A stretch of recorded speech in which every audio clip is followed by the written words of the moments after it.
लड़का कहता हमारा मिलल प्यार कैला के हमारा बहुत नया फिलहाल जहर खैला के बड़ भाई हुआ बड़ भाई हुआ निमक दावेला निमक दावेला गाना नाखो खाली गाना बजावे बाकी भाई हो निमन गावेला बाड़ी में इनका लचक होके ना होते कमर खूब हिलावे बाकी निमन गावेले अपने जितना नाचले अपने जितना नाचले वो सब से नचनिया का नचावे भाई हो बाकी निमन गावेले कुछ बोली ना पूरा नाम माने स्टेज पे संसद के नहीं है अपन जूता छोड़ के दूसरे के डिब्बों को न पावे ताकि नीमन गावे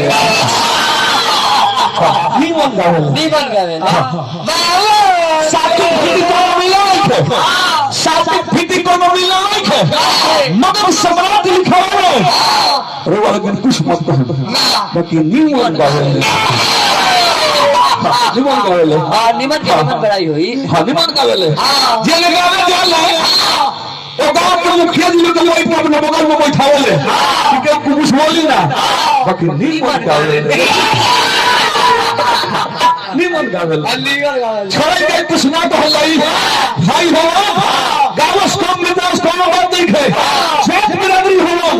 काहे के लोला बजावेले बाकी निमन गावेले चल बबुआ हमरा मिलल बा जखन प्यार कैला के पर बोला गीत बा कितना सुंदर सुंदर बा एगो फिल्म में गीत रहे अच्छा बड़ा सुंदर है अरे है अरे कुछ भी नहीं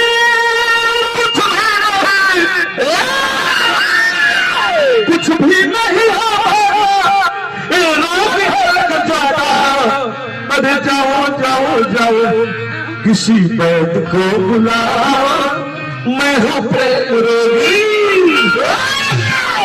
बुलाई तरह से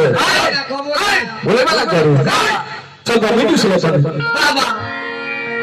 ना फाट लो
सुनो सुनो के कितना सुंदर भाव लगा। अरे सन प्रीतिया अपना भाजपा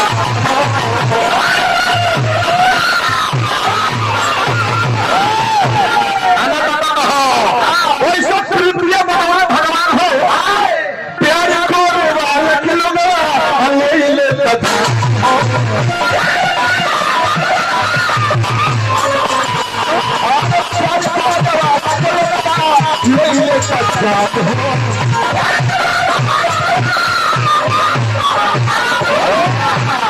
जाने कौन मिलेगा खुशी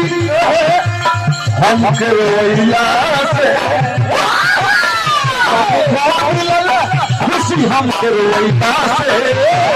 हमरा मौत नया फूल है जो हमरा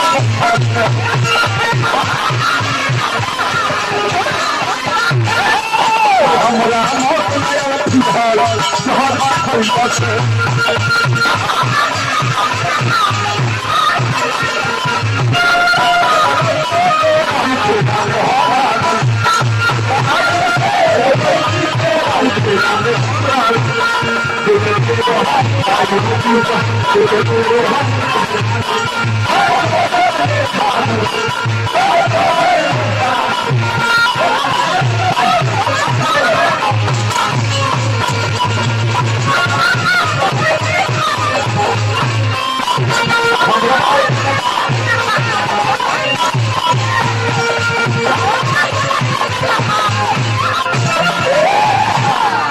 गीत के लाश करी लगल रास्ता दिल में समैली रास्ता दिल में समैली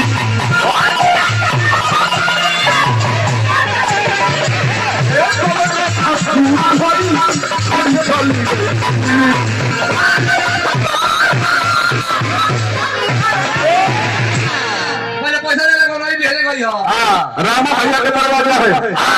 यहाँ शब्द बात बोलने के लिए कृपया ध्यान रखिए क्योंकि यहाँ पर शीश की कैमरा लगाया गया है। हमारा रामो भैया के मेरा भाई बहुत बहुत पुरस्कार है। मैं सब खाना रहे तो आत्मा के शांति मिली और स्थान मिली। दिल्ली भैया आई मेरा दिल्ली भैया तो माई की आत्मा की शांति खातिर 500 पुरस्कार समाज को हार्दिक प्रणाम। माई से प्रार्थना रही